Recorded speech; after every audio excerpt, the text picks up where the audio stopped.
Repalle station ఎదగాలి కదా, railway station. ఇక్కడ నేను అప్పుడు అనిత గారు హోమ్ మినిస్టర్ పాపం ఒక మహిళని భర్త ముందు దారుణంగా అగౌరవపరిచి మానానికి భంగం కలిగిస్తే బాధ్యత ఒక హోంమంత్రి ఏం మాట్లాడాలి, శిక్షణ పడాలి, పట్టుకోవాలి. అప్పుడుగా ఒకటో రెండో రేపులు జరుగుతుంది అంటున్నాడు. ఆ ఒక్క మాట పర్యవసానం మీరు ఎంత భూతమిస్తుంటే మనందరం ఆలోచించాలి. నాయకులు చాలా బాధ్యతతో నాలుగు మీద నియంత్రణతో మాట్లాడాలి, ఒళ్ళు దగ్గర మాట్లాడాలి. బాధ కలిగిందంటే చిన్నప్పుడు నేను మార్షల్ ఆర్ట్స్ నేర్చుకునేటప్పుడు కొట్టించుకున్నాను. ఒంటి మీద కొట్టించుకుంటే ఒళ్ళు కాలిపోయేది. ఈ రోజుకి నా ఏళ్ల మీద కాలిపోయిన మూతలు ఉంటాయి, శరీరం కాలిపోయింది. అంటే ఒక చిన్నపాటి నూనె చుక్క వంట చేసేటప్పుడు పడితేనే గిలగిలు ఆడిపోతాం. అలాంటిది 15 ఏళ్ల బిడ్డ చేసిన తప్పు ఏంటంటే మా అక్కని ఏడిపించకండి అని ముందుకు జొన్న చోటలోకి తీసుకెళ్ళి జొన్న చేలలోకి తీసుకెళ్లి పెట్రోల్ వేసి అందించేశారు. ఆ బిడ్డ ఎంత ఏడుపు ఏడ్చుంటాడో, ఎంత ఆత్మ ఎంత క్షోభించుంటుందో మనం ఊహించుకున్నాడు. గుండె పుడుకుపోద్ది, నాకు గొంతు పుడుకుపోద్ది, నాకు ఎంత ఏడుపు వస్తుందో. ఏంటి అంటే లా అండ్ ఆర్డర్ విషయం.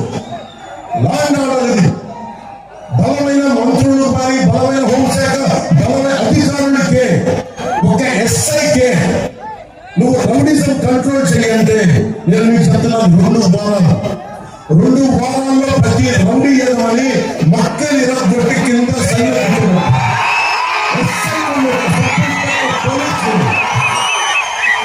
పోలీసులు పని చేయిస్తే కదా. ఎంతసేపు రౌడీలు వెనకేసుకురా, అమ్మాయిలు నేర్పించేవాళ్ళు వెనకేసుకురా, దాడులు చేసేవాళ్ళు వెనకేసుకురా అంటే ఇలా ఉండదు ప్రభుత్వం. మనం ఎందుకు భయపడాలి? మాట్లాడితే చంద్రబాబు గారిని జైల్లో పెట్టాలి. చంద్రబాబు గారికి స్నేహితులు కాదు, బంధువు కాదు. అదే ఒక సీనియర్ రాజకీయ నాయకుడు, చాలా దశాబ్దాలుగా పాలిటిక్స్ హ్యాండిల్ చేసిన వ్యక్తి. పాలసీ విభేదాలు ఉంటాయి, పొలిటికల్ విభేదాలు ఉంటాయి. అంత మాత్రం కూర్చొని అంత దారుణంగా చేసేవాడిని కాదు కదా. పోలీస్ శాఖ కూడా, అధికారులు కూడా చట్టం సమానంగా జరిగే పనిచేయదు.